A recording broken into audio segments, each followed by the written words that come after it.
Hi everyone, कैसे हैं सब। उम्मीद करता हूँ कि सब खैर खैरियत से होंगे। पिछले लेक्चर में हमने डेटा को क्रिएट और अपडेट करके देखा था। उसकी मेन ये लॉजिक थी कि जो अपसर्ट का फंक्शन होता है उसके अंदर आप एक कंडीशन लगा लेते हैं। जैसे हमने एक कंडीशन लगाई थी शॉप की, कि अगर हमारे पास किसी भी रो के अंदर शॉप मौजूद है तो उसको अपडेट कर दे, क्योंकि जब हमारे पास शॉप मौजूद है तो ये तीन फील्ड अपडेट होंगी। अगर हमारे पास शॉप मौजूद नहीं है तो उस शॉप के साथ एक रो को दोबारा से वो क्रिएट कर देते हैं। ये सिंपल लॉजिक थी हमारे फॉर्म की। उसके बाद हमने एक डेटा रिटर्न कराया था। अगर इस एक्शन फंक्शन से बाहर इस फंक्शन के अंदर मैं इस डेटा को अगर गेट करना चाहता हूँ, उसके लिए रेक्ट राउटर हमें यूज एक्शन डेटा का हुक प्रोवाइड करता है। उस हुक के थ्रू मैं डेटा को गेट कर सकता हूँ। यहाँ से मैं उस हुक को इंपोर्ट कर लेता हूँ रेक्ट राउटर से। तो यहाँ पे मैं लिखूंगा यूज एक्शन डेटा। जब हमें ये रिटर्न मिलेगा और हम ये चेक करेंगे कि अगर हमारे पास ट्रू आता है तो हमने एक टॉस शो कराना है, एक मैसेज शो कराना है कि जो हमारा डेटा है वो डीबी में सेव हो गया है। तो उसके लिए हम क्या करेंगे, यहाँ पे एक इंपोर्ट कर लेते हैं यूज ऐप ब्रिज को। यूज ऐप ब्रिज का हम यूज क्यों करते हैं? क्योंकि जो हमारी ऐप होती है शॉपिफाई के अंदर आई फ्रेम के अंदर रन होती है।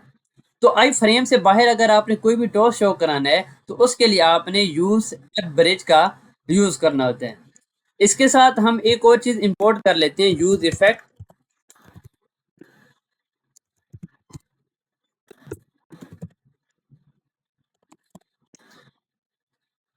जिसने रेक्ट पढ़ी होगी उसको पता होगा कि हम यूज इफेक्ट क्यों यूज करते हैं। जब भी हमारे कंपोनेंट के अंदर कहीं चेंज आता है, उस चेंज को अगर आपने देखना है तो हम क्या यूज करते हैं, यूज इफेक्ट का। हम इसको नीचे डिफाइन कर लेते हैं यूज इफेक्ट, और इसका जो फंक्शन होता है वो हम कंप्लीट कर लेते हैं।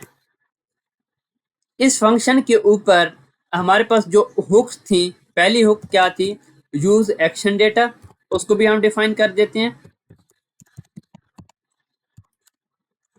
उसको यहाँ पे हम सेव कर लेते हैं एक वेरिएबल के अंदर यूज एक्शन डेटा को, और उसके साथ जो हमने यूज ऐप ब्रिज को इंपोर्ट किया था उसको भी नीचे हम सेव कर लेते हैं किसी वेरिएबल के अंदर।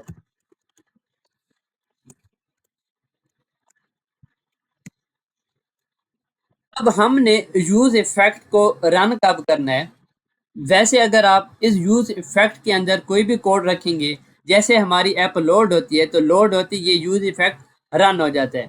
तो इसके अंदर आप कंडीशन लगाना चाहते हैं, इसके अंदर हमें एक अरे पास करनी होती है कि ये कब रन होना चाहिए। तो उसके लिए हम क्या करते हैं कि जब हमें एक्शन डेटा मिलेगा, एक्शन डेटा के अंदर क्या आएगा, जो हमें यहाँ से रिटर्न होता है। तो जब हमें एक्शन डेटा मिलेगा तो जो यूज इफेक्ट है वो रन होगा। इसके अंदर हम कंडीशन बना लेते हैं इफ एक्शन डेटा, अगर एक्शन डेटा के अंदर हमारे पास ओके रिटर्न होता है, ये वाला ओके जो है अगर ये रिटर्न होगा, हमने सिंपल क्या शो करा देना है, toast Shopify dot toast dot show contact data save successfully. कोई भी आप मैसेज यहाँ पे शो करा सकते हैं। मैं इसको सेव करता हूँ। मैं अपनी ऐप को रीलोड कर लेता हूँ एक मरतबा।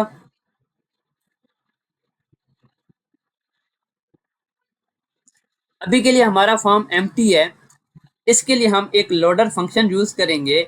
जो डीबी के अंदर डेटा पड़ा है उसको हम इस फील्ड के अंदर डिस्प्ले करा लेंगे। अभी हमारा जो डीबी थी, तो डीबी के अंदर जो नेम था वो था अली। तो यहाँ से मैं क्या करता हूँ, यहाँ पे मैं कोई और नाम शो करा देता हूँ। मैं इसको करता हूँ सेव। तो नीचे हमारे पास एक टोस्ट शो हो गया है, कंटेक्ट डेटा सेव सक्सेसफुली। तो इस तरह से आप वैलिडेशन कर सकते हैं, एरर वैलिडेशन। अब हमने वैलिडेशन क्या करनी है कि जब यूज़र फ़ोन और मैसेज एंटर नहीं करेगा तो उसके लिए हमने एक एरर मैसेज शो कराना है। उसको भी हम शो करा देते हैं। जहाँ से हम डेटा सेव करा रहे हैं इसके ऊपर हम वैलिडेशन लगा लेते हैं इफ़ अगर हमारे पास नेम मौजूद नहीं है, और की कंडीशन लगा लेते हैं, या हमारे पास फोन मौजूद नहीं है, और लास्ट वन हमारे पास अगर मैसेज मौजूद नहीं है, तो हमने क्या शो कराना है, यहाँ पे रिटर्न करना है। रिटर्न के अंदर हमने नीचे ओके ट्रू शो कराया था, तो यहाँ पे हम क्या करा देते हैं, ओके फॉल्स।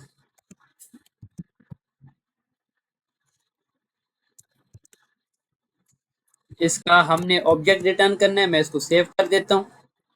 अभी हमने नीचे जाके अब कंडीशन लगानी है फॉल्स की। ऊपर हमने क्या कंडीशन लगाई थी, इफ एक्शन डॉट ओके। अब यहाँ पे हम कंडीशन लगा लेते हैं नॉट की, इफ एल्स इफ लगा के हमने क्या लिखना है, एक्शन डेटा, और इसके साथ हमने नॉट यूज कर लेना है। इसके अंदर सेम हम टो शो करा लेते हैं। इसको मैं कॉपी कर लेता हूँ, और इसके अंदर हमने क्या लिखना है, प्लीज एंटर ऑल फील्ड। मैं इसको सेव करता हूँ, रिफ्रेश कर लेता हूँ।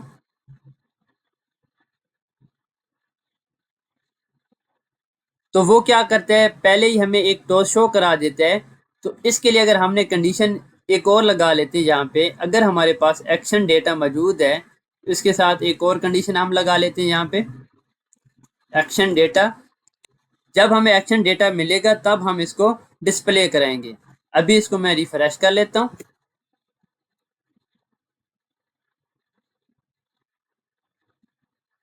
अभी मैं यहाँ पे नेम इंटर करता हूँ टेस्ट, और इसको मैं करता हूँ save, please enter all fields. तो इसने हमें टॉस शो करा दिया है एरर का। अगर आपने टॉस के कलर रेड शो कराना है, तो उसके लिए सिंपल आपने यहाँ पे कॉमा लगाना है, और जेसन के अंदर हमने क्या रिटर्न करना है, इज एरर ट्रू। सिंपल आपने ये करना है, और जो हमारे पास टॉस का कलर होगा वो रेड हो जाएगा। इसको मैं करता हूँ रिफ्रेश। अब मैं यहाँ पे इंटर करता हूँ टेस्ट, और यहाँ पे मैं कोई नंबर ऐड कर देता हूँ, और मैसेज के फील्ड को मैं एम्प्टी छोड़ देता हूँ। यहाँ पे मैं करता हूँ सेव। तो ये मुझे क्या शो कराएगा, एरर शो कराएगा। जैसे मैं यहाँ पे मैसेज लिख लेता हूँ कोई, न्यू टेस्ट, इसको मैं करता हूँ सेव। तो उसने ये वाला टॉस शो करा दिया, डेटा सेव सक्सेसफुली। हम इसको रिफ्रेश कर लेते हैं।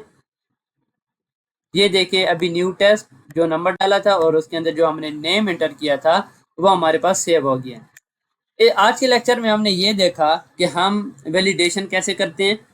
वैलिडेशन के साथ हमने ये देखा, अगर आपने रिटर्न का डेटा गेट करना है तो आप यूज एक्शन डेटा की हुक कैसे यूज करते हैं। उसके साथ अगर आपने कोई टॉस शो कराना है तो वो टॉस कैसे शो करा सकते हैं। ये हमारी मेन चीज़ें होती हैं जिसके अंदर आपने इनको कवर करना होते हैं। कल हम ये देखेंगे कि जब हम डेटा सेव करा लेते हैं डीबी के अंदर, अगर उसको हमने गेट करके फील्ड के अंदर शो कराना है तो वो हम कैसे करते हैं। तो कल हम वो फंक्शन देखेंगे कि लोडर का फंक्शन कैसे काम करते हैं। ये आज का हमारा सिंपल लेक्चर था। इस लेक्चर के अंदर आपको कोई भी इशू है, कोई चीज़ समझ नहीं आ रही, तो आप मुझे मैसेज कर सकते हैं।